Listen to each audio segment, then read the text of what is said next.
United States Congressman Joe Sestak is a guy who represents the public trust in Washington and wants to represent the people of the Commonwealth of Pennsylvania as the next United States Senator. It's an interesting time to call the show, Congressman. Thanks for calling. Thanks for having me, Steve. I'm really glad to be here. I know in the United States House of Representatives you're weighted down with wieldy international issues, but when you bring it home, and we're talking about northeastern Pennsylvania, a place you're familiar with, we are talking about public corruption and upholding the public trust. And sometimes we need to ask somebody like you in Congress, how do we trust the people we send to Washington to really abide by the public trust and really uphold the public trust?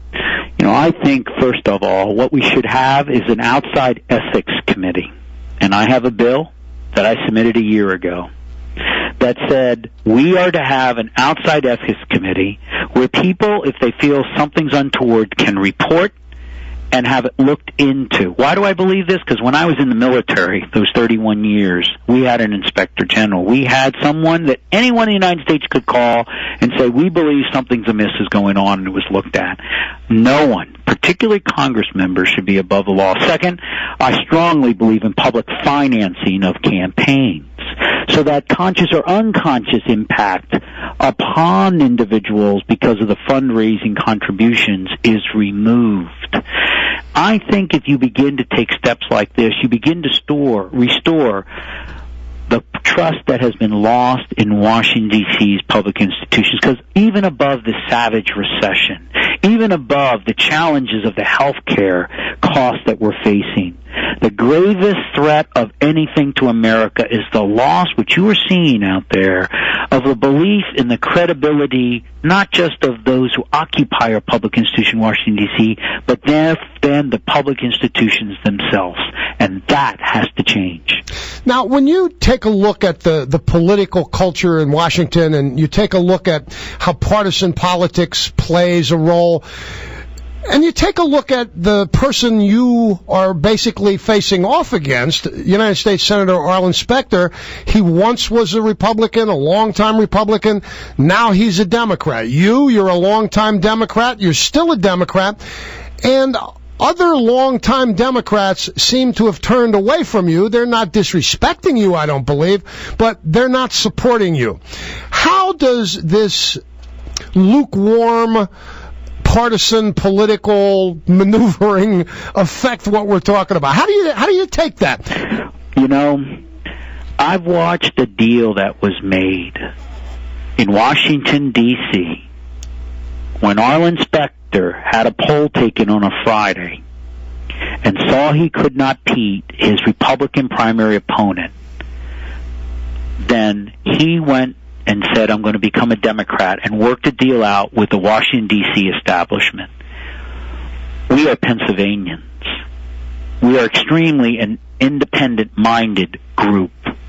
No one, my party especially, should ever dictate or anoint someone and say everyone else step aside. The days of kings ended with George Washington, and also kingmakers. And it's called the Democratic Party, where we should be enticing individuals into the race, not foreclosing opportunities for people. So it only fires me up, because ultimately I think that is only furthered by another deal, because a politician who had been on the Republican side for 45 years decided to abandon his party because he was going to lose his job. At least he was upfront about it. But the next 30 years are so different than those 30 years he was a senator. And if there's anything that we really need in Washington, D.C., it's principle. It's where principle triumphs over political calculation, where there's accountable leadership, where someone's willing to say, this is what I stand for, and I will be there not just today but tomorrow, because heaven forbid, those 31 years in the military, I learned what it was like to serve this country. But this country has challenges, and if one's job as a politician is more important than just service, then something is wrong in Washington, D.C., and that, frankly, is a primary reason I am running for the U.S. Senate.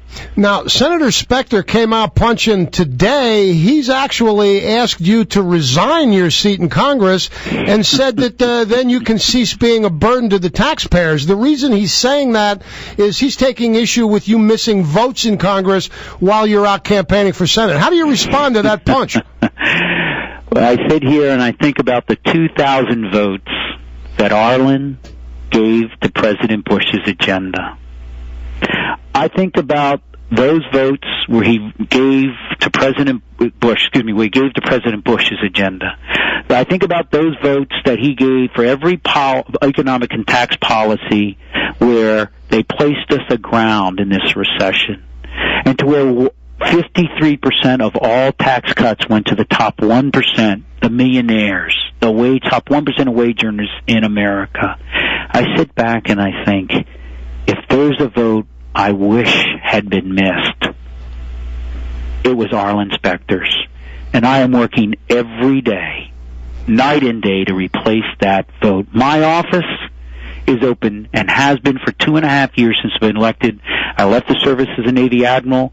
I got into public service as a congressman, and we are open 7 days a week. We've handled 3 times the constituent cases than any other Congress. We have more pieces of legislation passed this year than either senator of Pennsylvania. We're more than doing our job. It takes 7 days a week because somehow Arlen Specter, who gave his vote to President Bush, placed the ship America aground. And in the Navy, we relieve the captains of ships when they go aground. How could we, as a Democratic Party, reward the GOP leadership of Arlen Specter by now anointing him as our leader? We must have someone better. And that's why I'm running. And if I'm not mistaken, wasn't it just a couple of weeks ago when the Democratic leadership closed down the Senate a little early so Arlen could beat feet to Philadelphia for the big fundraiser?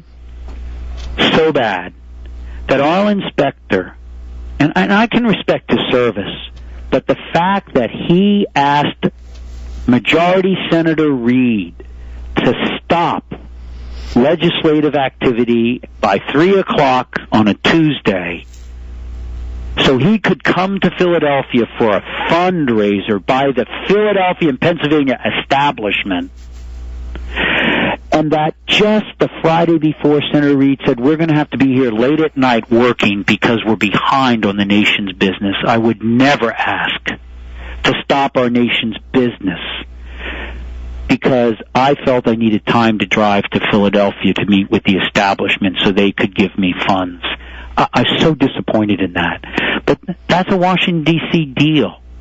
And that is something that after 31 years in the military, I just want to bring a different approach. Yes, I know I'm standing up against the establishment, but the only support that matters is the vote of the Pennsylvanians next spring. When are you going to make your way into northeastern Pennsylvania, Congressman? Because I'm telling you, with this public corruption scandal, if you come up here and you start rattling bones about reforming corrupt politics and standing against the establishment, there are a lot of Republicans and Democrats and independents who will warm to that message. I am going to be there tomorrow, 1 p.m., at the Student Lounge at Wilkes University. 84 West South Street. I'm going to actually speak there, announcing new legislation to spur economic growth, and I would love the opportunity to, if you had time, to stop by or to go around and speak on various issues. Look, this is a race that I believe is probably one of the most important that we will have for years to come. We have actually had America placed at a crossroads where it's going to make decisions of what type of country, what type of state will Pennsylvania be in the future. From whether we do or don't approach the corruption and now with principle, to what do we do for healthcare reform, to where 70% of all private healthcare plans in Pennsylvania are held by two companies. It's almost a cartel like OPEC, dictating prices. So how do we get job creation going again? so that we no longer have 50% of the families of Pennsylvania earning less today in real terms than they did 8 years ago. Our inspectors vote 2,000 times in support of President Bush was wrong. I intend to present a different approach, like I've done the last 2.5 years, working hard 7 days a week on the health care reform that's needed, on ensuring that we have the proper educational opportunities from community college, technical schools to four-year college for our youth, and above all, doing principled leadership. So I look forward, if we could, to speaking about this again tomorrow. Well, I'll tell you, I'm not going to be able to see you tomorrow, but I encourage everybody who can get to see you at Wilkes University to see you. You will be about just a few blocks from our notorious courthouse of corruption, and a lot of people want to continue to believe in the public trust in public service, and you, I believe, can bring a lot of discussion here, so I'll be able to see you in the future. I look forward to talking with you again on the air, Representative Joe Sestak, and good luck with your endeavor. Steve, thanks a heck of a lot, and have a great evening. We'll talk again. We'll take a break. We'll come back. There's a guy he's gone head-to-head with Arlen. Interesting, huh? He's a real Democrat. What's Arlen? An Arlen-crat. We'll be right back.